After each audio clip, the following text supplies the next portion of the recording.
Welcome to TopSolid 7 and this Getting Started tutorial. In this tutorial, we're going to learn how to use the check geometry function. This is useful for detecting errors within the imported geometries. After, I'll introduce you to the clean geometry function. This function attempts to fix geometric errors found during the checking process. Finally, I'll introduce you to the simplify geometry function. This function is awesome. It allows to remove unnecessary faces, converts geometry to simpler forms like planes, conics, cylinders, spheres, whatnot. This also makes the database lighter.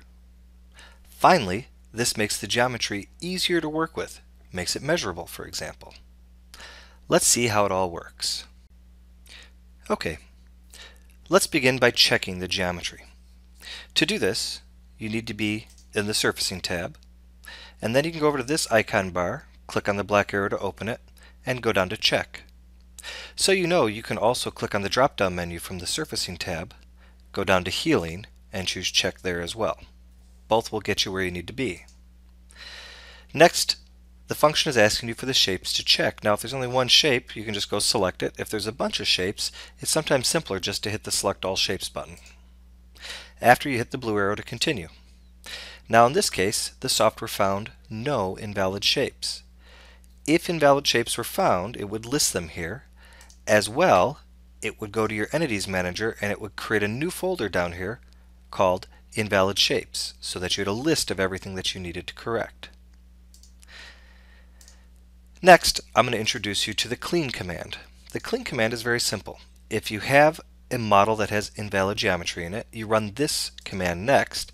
You can play with your tolerances, I wouldn't make them too loose, and let the software attempt to clean all the bad faces. Maybe there was a bow-tied surface or a bad trimming boundary. This is stuff that we can automatically fix for you. You hit the blue arrow and go.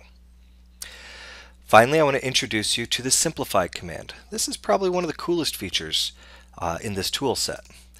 I'm going to go ahead and select the model and hit Go, and based on these tolerances, the software is going to analyze the model and it's going to check every single face and edge on the model. Here it was able to simplify 306 faces and 325 edges back to simple forms of geometry. This means maybe during the translation they were translated as complex forms of geometry like splines or B-rep surfaces, and we were able to measure them and convert them back to simple forms like conics, cylinders, and spheres. I hope you found this tutorial to be useful. Thanks for watching.